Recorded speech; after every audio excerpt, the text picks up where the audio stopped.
Та бүхний өдрийн амгалан айлтгая. Хангуул дүүргийн насан туршийн суралцахуун төвийн Монгол оршихуй үндэсний бичгийн хичээл таныг урьж байна. За энэ хичээл нь эхлэн суралцж байгаа бүх насны хүнд зориулсан онцлогтой.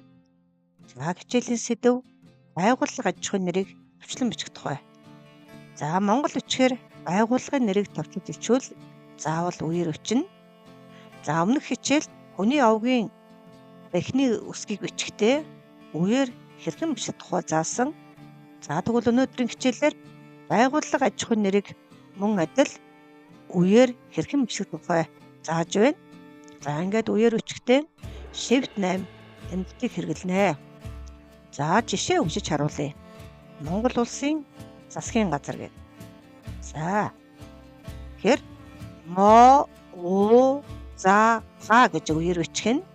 За бичиж үзье. Эмо. За ингээд а үсгээ үгийн дунд орсон бол гэхэд тулд а үсгийнхээ дор өсрөөд тавиад Shift 8 дарлаа. За ингээд үгийн дунд орсон аварлаа. За таслал тавих хэрэгтэй. За дугаар таслыг яаж тавих вэ гэхээр орцуулсан тэмдэг буюу цэвил үсгийн зөөлхий тэмдэг төвчнөр дээр данхад бол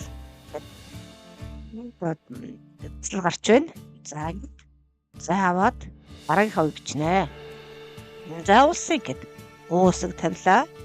За муу үсгээ сахаард нь үгийн дунд нуруу гаргахын тулд Shift 8 дарлаа. Таслалаа тавилаа. За авлаа. За засгийн гэдэг үгийг заа гэж өчнө. Мөн а үсгээ үгийн дунд орсон болгоод тулд нуруу гаргана. Нуруугаа Shift 8 дарлаа. За ингээд заагаа дугаар таслаа тавина. Одоо цааваад за га гэж өчнө. За га гэж өчлөө. А үсэг маань үгийн адагт орсон хэлбэрээр бичигдэж. За үгийн дунд орсон хэлбэрт оруулахын тулд а үсгийнхээ дор сороо тавьж байна. За ингээд Shift 8 дарлаа.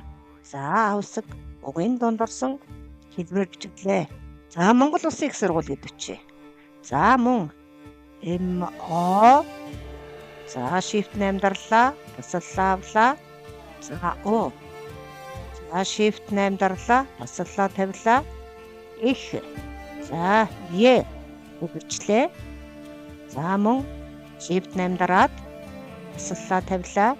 За аваад суу. За мөн Shift 8 дарлаа. Таслал бичлээ. За аваад за ингээд боллоо гэсэн үг. За шинжлэх ухааны технологийн их сургууль гэдэг.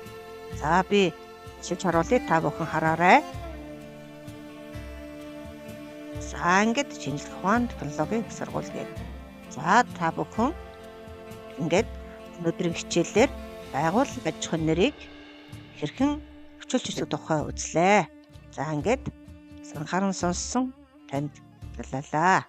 Дараагийн хичээлд нь амжилт хүсье.